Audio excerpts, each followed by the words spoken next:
মৃত্যুর পর পর মানুষ 7টি অভিজ্ঞতা লাভ করবে, যা এই পৃথিবীতে কোনোদিন দেখে নাই। এর প্রথম হচ্ছে ফেরেশতাদেরকে দেখা। কারণ আমরা এই পৃথিবীতে কখনোই ফেরেশতা দেখিনি। কি দেখেছি? আমাদের চারপাশে আশপাশে অনেক ফেরেশতা বিরাজ করেছে, আমাদের সাথেও ফেরেশতা আছে, কিন্তু আমরা কোনোদিন ফেরেশতা দেখি নাই।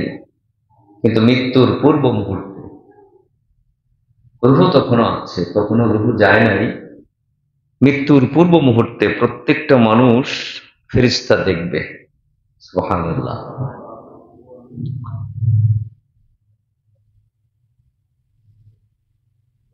মৃত্যুর সময়ে যে ফেরেশতারা আসবে, তারা এসে ইমানদার বান্দাকে সালাম দিবে। যে ব্যক্তি ইমানদার, নামাজি, মুত্তাকিন, আল্লাহওয়ালা, তাকে কি দিবে? সালাম দিবে। এটা কোরআন শরীফ বলছে।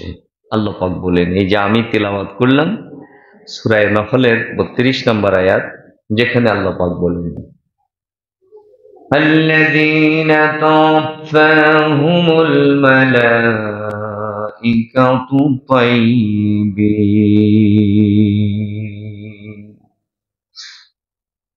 ইয়াকুলুনা সালামুন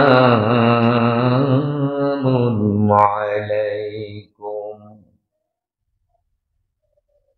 নিশ্চয়ই যারা তাইয়্যিব, ভালো, উত্তম, নামাজি, মুত্তাকিন, ইমানদার, ওই মানুষগুলা মৃত্যুর সময় ফেরেশতারা আসবে এবং ইয়াকুলুনা সালামুন আলাইকুম, তারা এসেই মৃত্যুর পথযাত্রী এই ব্যক্তিকে বলবে, আপনার উপরে আল্লাহর শান্তি এবং রহমত বর্ষিত হোক। আর কি বলবেন? আর বলবেন, উদখুলুল জান্নাতা বিমা কুনতুম তা'মালুন। ও আল্লাহর বান্দা, দুনিয়াতে তুমি যেই ভালো আমলগুলা করেছো, নেক কাজগুলা করেছো, এই জন্য এর পর থেকে তুমি জান্নাতে চলে যাবে, বেহেশতে চলে যাবে, তুমি আল্লাহর জান্নাতে প্রবেশ করো। সুবহানাল্লাহি বিহামদিহি। এবার বলেন, কেউ যদি মৃত্যুর আগে ঘোষণা পায় যে তুমি মৃত্যুর পরে জান্নাতে চলে যাবে, আমার তো মনে হয় না এই কষ্টের দুনিয়াতে কোনো মানুষ আর থাকতে চাইবে। কি বলেন? কারণ পৃথিবীর প্রতিটা মুহূর্তে আমাদের বিপদ, মুসিবত, কষ্ট, কিন্তু এই কষ্টের দুনিয়াতে কেউ থাকতে চাইবে না যদি এই পৃথিবীতে ঘোষণা পেয়ে যায় মৃত্যুর আগে যে তোমার মৃত্যুর পরে তুমি জান্নাত পাবে, ভেস্তে যাবে। তাহলে ওই রুহুটা যত দ্রুত সম্ভব মানব দেহ থেকে বের হইয়া ওই রুহুটা আল্লাহ রাব্বুল ইজ্জাতের দরবারে চলে যাওয়ার জন্য উদ্গ্রীব হয়ে যাবে। হযরত বাররা ইবনে আসিব রাদিয়াল্লাহু তাআলা আনহুর হাদিস,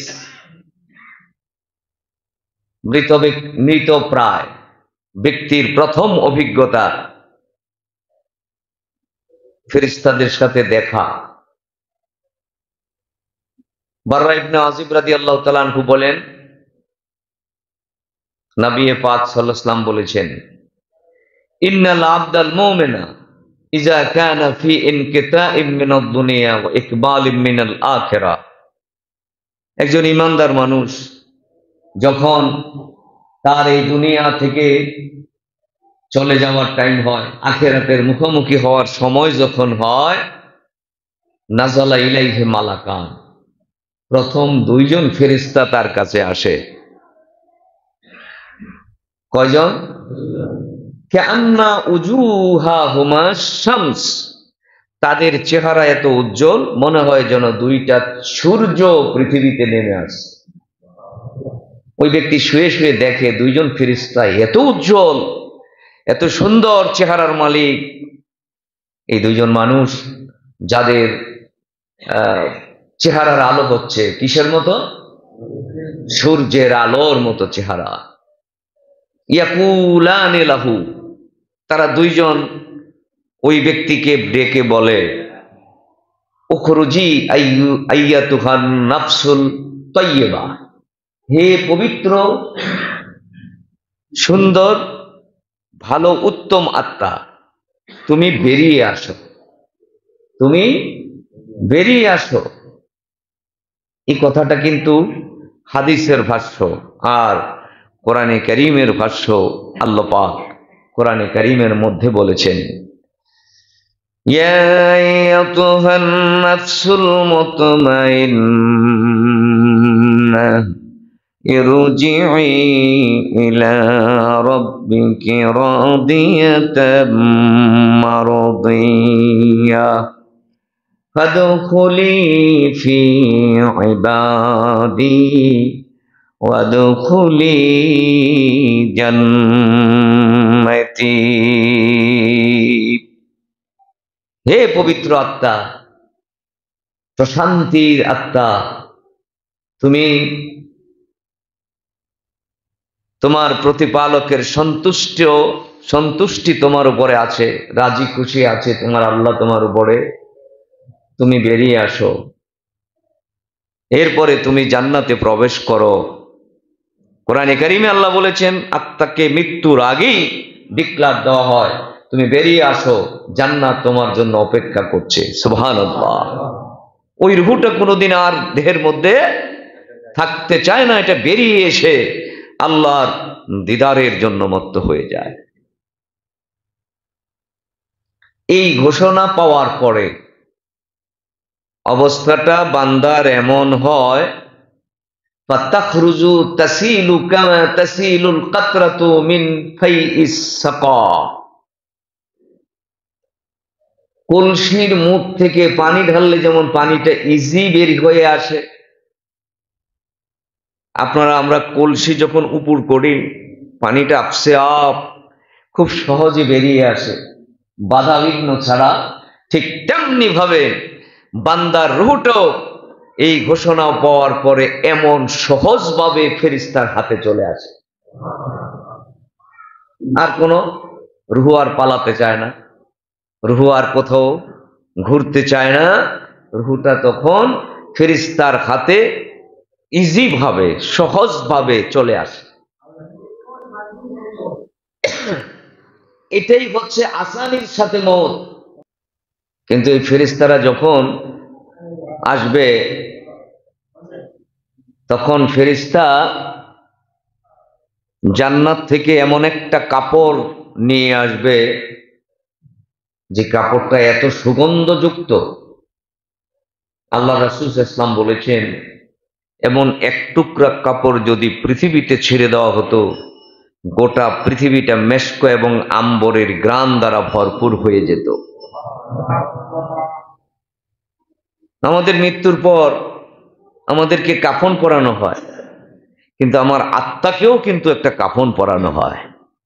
সেই কাপড়টা ফেরেশতারা জান্নাত থেকে আল্লাহর অর্ডার মোতাবেক, আল্লাহর ঘোষণা মোতাবেক জান্নাত থেকে নিয়ে আসে, যার সুগন্ধি এত প্রকট। এটার মধ্যে আত্মাটাকে জড়াবে, জড়ানোর পর মৃত ব্যক্তির দ্বিতীয় অভিজ্ঞতা, তার আত্মাটাকে আকাশের দিকে উঠানো হবে। উদ্দেশ্য এবং টার্গেট হচ্ছে এই ইমানদারের আত্মাটাকে আল্লাহ পাকের আরশে আজিম পর্যন্ত পৌঁছাইয়া দেওয়া, আল্লাহর কাছাকাছি নিয়ে যাওয়া।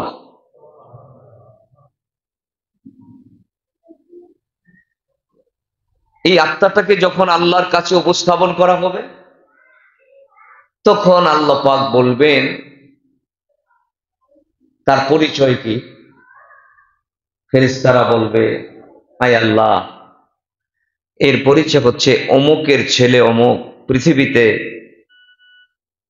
অনেক ভালো মানুষ ছিল, আমল করেছে, নামাজ পড়েছে, ঠান্ডা পানি দিয়ে উজু করে মসজিদে গেছে, হারামে যায় নাই, হালাল ভক্ষণ করেছে, সঠিক পথে চলেছে, তোমার কোরআন হাদিস মেনেছে। আল্লাহ বলবেন তাইয়েব, তাইলে ভালো। সুবহানাল্লাহ। আল্লাহ কি জানে না? আল্লাহ জানে না? তারপরেও জিজ্ঞাসা করছে, মানে এটা হচ্ছে তোমরাও সাক্ষী থাকো, তোমরাও সাক্ষী থাকো যে আমার বান্দাটা ভালো। এরপর আল্লাহ বলবেন উক্তুবু কিতাবাহু ফি ইল্লিয়িন, আমার একটা জান্নাতীদের একটা রেজিস্টার আছে, বেহেশতবাসীদের নাম লিখা, যেটার মধ্যে আর কারো নাম নাই, শুধু জান্নাতীদের তালিকা। এই তালিকার মধ্যে আমার বান্দার নামটা লিখে দাও। চিৎকার দিয়ে করো আল্লাহু আকবার। এই তালিকায় যার নাম উঠবে ওই ব্যক্তি চিরস্থায়ী জান্নাতি, চিরস্থায়ী জান্নাতি। উঠে দাও তার নাম তালিকা। আর ওয়াউঈদুহু ইলাল আরদ, যাও এই রূহটাকে আবার নিয়ে জমিনে তার দেহের মধ্যে দিয়ে দাও। সুবহানাল্লাহ। এরপরে কবরে আমাদেরকে রূহটা দেওয়া হবে।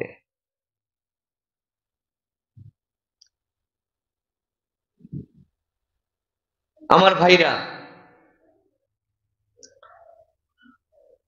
এই যে তার দ্বিতীয় অভিজ্ঞতা আকাশে যাওয়া, সে কিন্তু অবলোকন করবে, সে বুঝতে পারবে আমাকে নিয়ে যাওয়া হচ্ছে। প্রথম আকাশ, দ্বিতীয় আকাশ, তৃতীয় আকাশ, চতুর্থ আকাশ, সপ্তম আকাশ, এই সব পার হয়ে আল্লাহ নবীর যেমন একটা দিদার এবং মেরাজ হয়েছিল, প্রত্যেকটা ইমানদারের আত্মা এমন একটা মেরাজ আল্লাহর সাথে মৃত্যুর পর হয়ে যাবে। জন্য বলা হয়েছে আসসালাতু মিরাজুল মুমিনিন, যারা নামাজ পড়ে তাদের আল্লাহর সাথে মেরাজ হয়ে যায়। নামাজটা একটা মেরাজ, আল্লাহর সাথে দেখা হয়ে যায়। আর নামাজিরা মৃত্যুর পরে আল্লাহর সাথে দেখা করবে।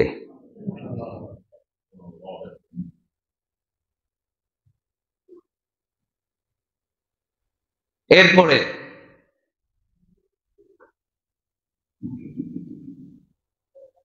এই অভিজ্ঞতাটা ইমানদারের যেমন হবে, কাফেরের কিন্তু এমন হবে না, বেঈমানের এমন হবে না, গুনায় লিপ্ত হওয়া মানুষগুলার কিন্তু এরকম হবে না, তাদের অভিজ্ঞতা হবে ভিন্ন।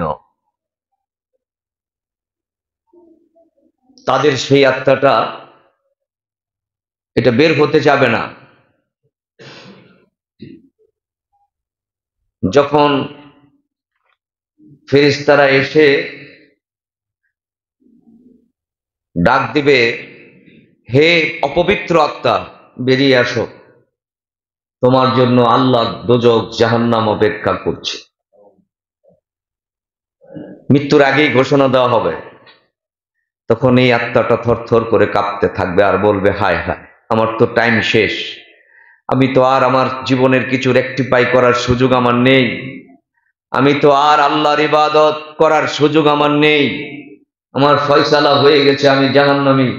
রূহটা তখন পালাতে শুরু করবে যে না, আমি এখন যাব না, আমি আরো কিছুদিন থেকে আল্লাহর ইবাদত করে তারপরে যাব। পালাতে থাকবে। বর্তমান সায়েন্স বলছে আমাদের দেহের মধ্যে 700 পয়েন্ট আছে, যেই পয়েন্টগুলোতে রূহ অবস্থান করে। আমাদের দেহের 700টা জায়গা আছে। কয় জায়গা? 700 পয়েন্টে আমাদের রূহ বিচরণ করে। বর্তমান বিজ্ঞান এটা আবিষ্কার করেছে। এই রূহটা 700 জায়গাতে পালাবে।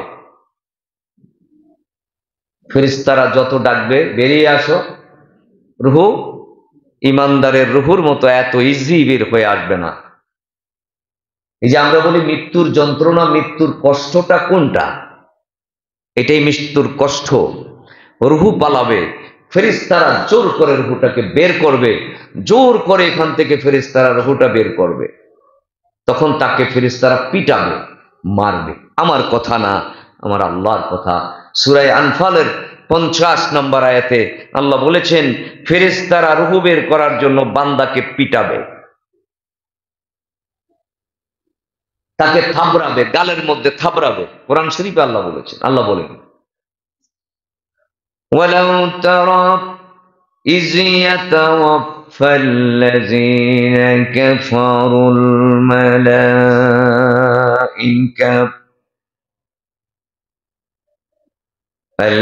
الملائكة يضربون وجوههم وأدبارهم وذوقوا عذاب الحريق। আল্লাহ পাক বলেন, যখন ফেরেশতারা দেখবে যে এই বান্দার রূহটা বের হয়ে আসছে না আমাদের ঘোষণার পরেও, তখন তারা মারতে থাকবে, পিটাতে থাকবে। কোথায়? উজুহাহুম ওয়া আদবারাহুম, গালের মধ্যে পিটাবে। আদবারাহুম, পিছনের দিকে পিটাবে, অর্থাৎ পিঠ এবং পাছার মধ্যে পিটাবে। আর বলবে, যুকু আযাবাল হারিক, হে আল্লাহর পাপিষ্ঠ বান্দা, আজকে আল্লাহ পাকের কঠিন আযাব তোমাকে ভোগ করার জন্য বেরিয়ে যেতে হবে, বের হও। অতঃপর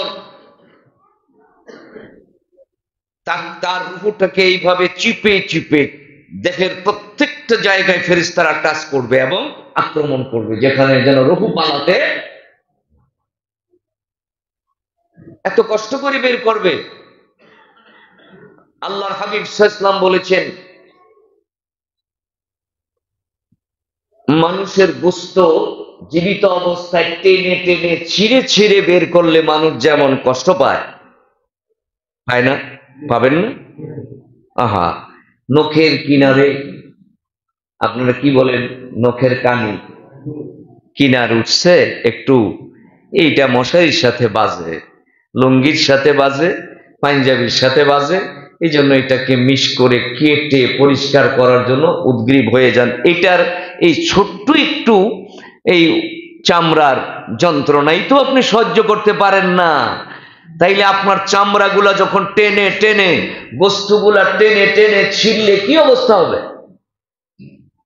একটি বকরিকে, ছাগলকে তার গায়ের মধ্যে, দেহের মধ্যে প্রাণ থাকা অবস্থায় তার চামড়াটা টেনে টেনে ছিঁড়ে বের করলে যেমন কষ্ট পায়, একটা বদমাইশ, একটা বেঈমান, একটা নাফরমান এইভাবে মৃত্যুর সময় কষ্ট অনুভব করবে।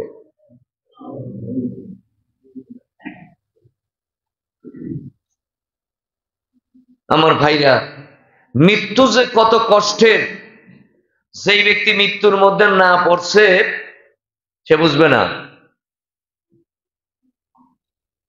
আপনারা জানেন, হযরতে ঈসা রূহুল্লাহ, যাকে আল্লাহ রাব্বুল আলামিন একটা স্পেশাল মুজিজা দিয়েছিলেন, কোন মৃত কবরের কাছে যাইয়া তিনি যখন বলতেন, কম বিইজনিল্লাহ, হে কবরের বাসিন্দা, আল্লাহর হুকুমে যখন তুমি কবর থেকে বেরিয়ে আসো, কবর থেকে জীবিত হইয়া ওই মানুষটা ঈসা রূহুল্লাহর সামনে হাজির হয়ে যেত। এটা যত হাজার বছর আগের কবর হোক, এই মাইয়ের যত হাজার বছর আগে মরে যাক, ঈসা রূহুল্লাহ একদিন নূহ আলাইহিস সালামের সন্তান শাম ইবনে নূহ, ওনার কবরের পাশে যায় বললেন, কম বিইজনিল্লাহ, কবর থেকে উঠো, তোমার সাথে কথা আছে। কবর থেকে 4000 বছর পরে শাম ইবনে নূহ বেরিয়ে আসলেন। আল্লাহু আকবার বলেন না? কয় বছর আগে? 4000 বছর আগের মৃত শাম ইবনে নূহ কবর থেকে বেরিয়ে আসলেন, এসে বলেন, সালাম দিলেন একজন আরেকজনকে। শাম ইবনে নূহ ঈসা আলাইহিস সালাতু ওয়াস সালামের সাথে তার দেখা হলো। ঈসা আলাইহিস সালাম শাম ইবনে নূহকে বললেন, কি অবস্থা, তুমি কি অবস্থায় আছো কবরে? বলল, হে আল্লাহর নবী, আল্লাহর রাসূল ঈসা,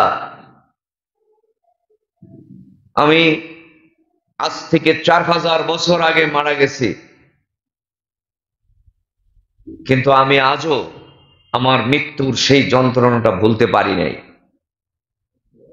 আমার মৃত্যুর সময় যেই কষ্টটা আমি পেয়েছি, 4000 বছর হয়ে গেছে আমি কবরে আছি, আমি এখনো সেই কষ্ট ভোগ করতে, মানে ভুলতে।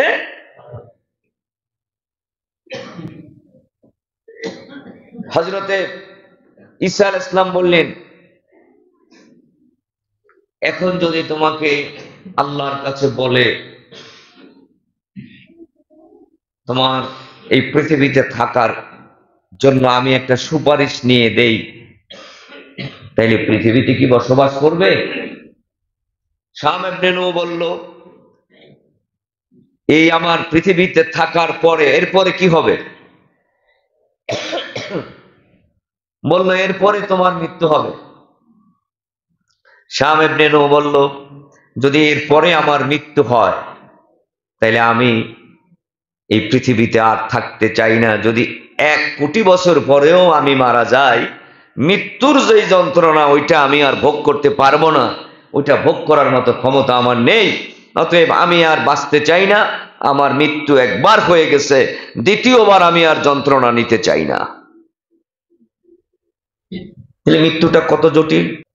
আর এই বদকারের রুহটা আকাশে নিতে পারবে না, আকাশের দরজা তার জন্য খুলবে না, আল্লাহ তার সাথে দেখা করবে না। কিন্তু ইমানদারের রূহ কোথায় যাবে? আল্লাহর দরবারে যাবে এবং দেখা হবে। কিন্তু বদকারের রূহ, কাফেরের রূহ আল্লাহ পাকের আরশে আজিম পর্যন্ত পৌঁছবে না, প্রথম আকাশের দরজাটাই তো খুলবে না।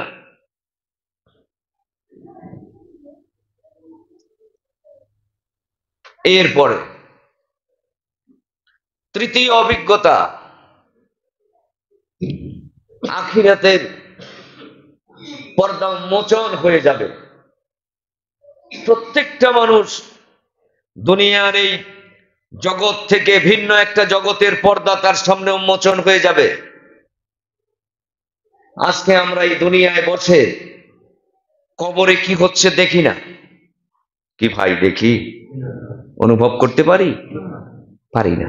শুনি, দোজখ শুনি, বেহেশত শুনি, কিন্তু দেখি না, ইভেন অনুভবও করতে পারি না।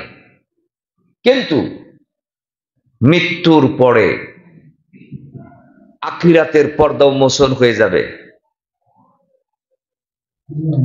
মৃত্যুর পরেই প্রত্যেকটা বান্দাকে তার ঠিকানা দেখানো হবে।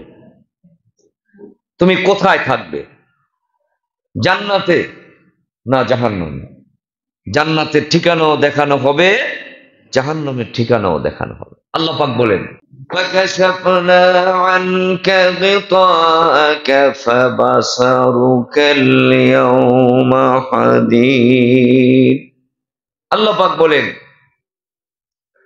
আমি তোমাদের চোখের সামনে পর্দা উঠিয়ে দেব, তোমাদের চক্ষু এত তীক্ষ্ণ হবে, এখানে বসে 1000 কোটি মাইল দূরে আমার জান্নাত অথবা জাহান্নাম তুমি দেখতে পাবে।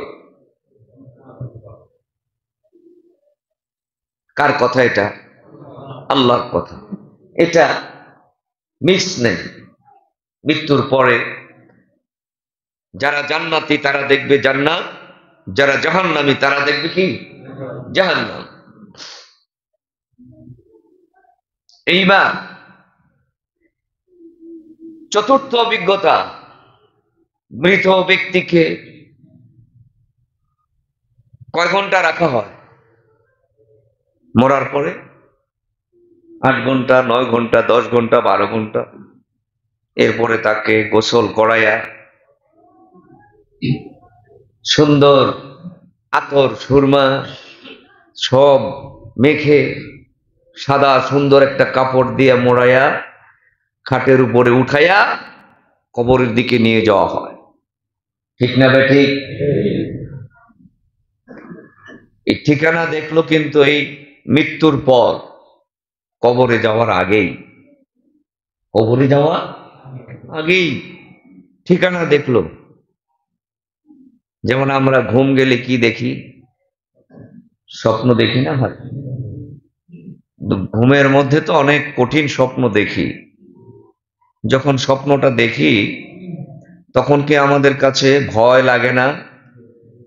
যখন দেখি ঘুমের মধ্যেই তো চিৎকার দেই, খারাপ বিভীষিকাময় স্বপ্ন দেখার পরে কি দেই? চিৎকার দেই। এই মানুষটা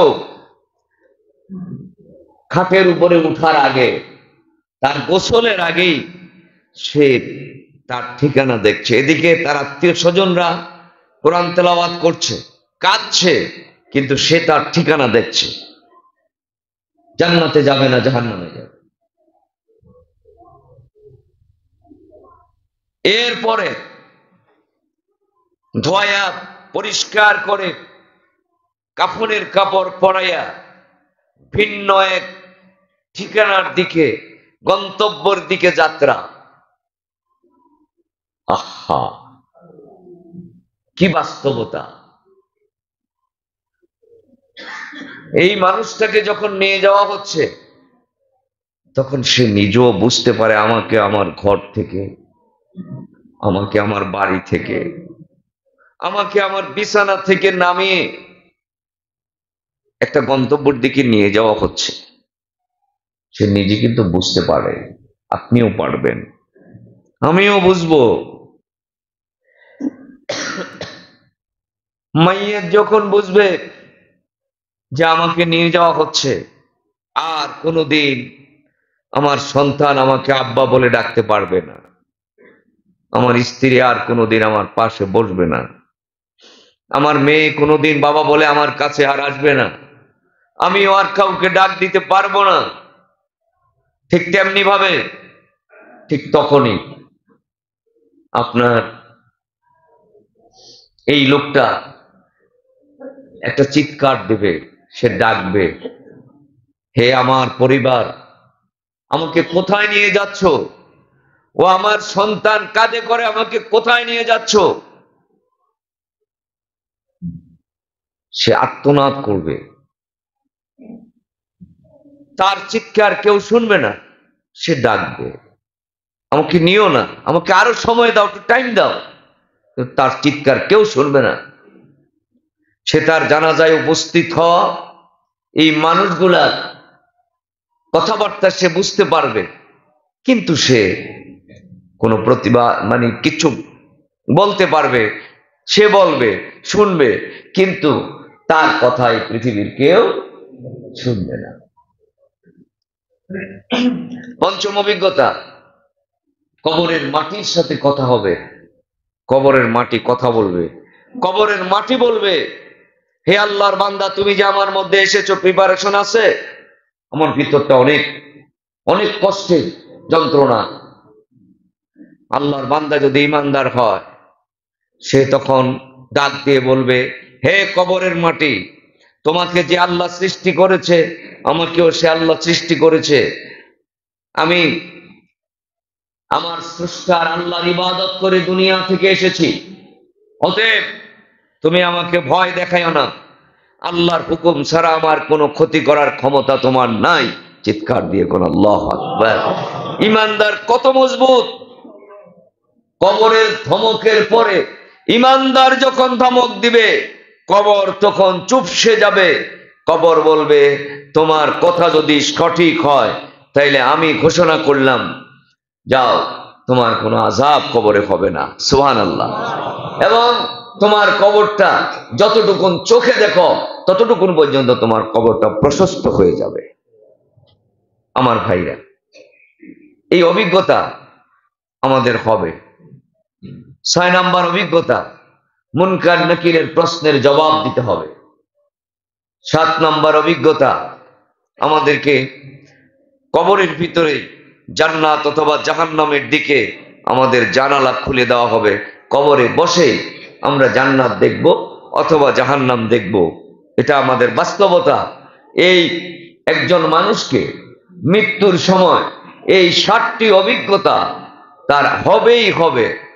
আমরা এই বাস্তবতার মুখোমুখি হব। আসুন আমরা আল্লাহ পাকের এই ফজল এবং রহমতে দয়ার আমরা যেন এই অভিজ্ঞতাগুলোকে, এই সিচুয়েশনগুলোকে ওভারকাম করতে পারি। আমরা যেন ইমানদার হয়ে সম্মানের সাথে দুনিয়া থেকে যেতে পারি। আল্লাহ আমাদেরকে সেই তৌফিক দান করুক।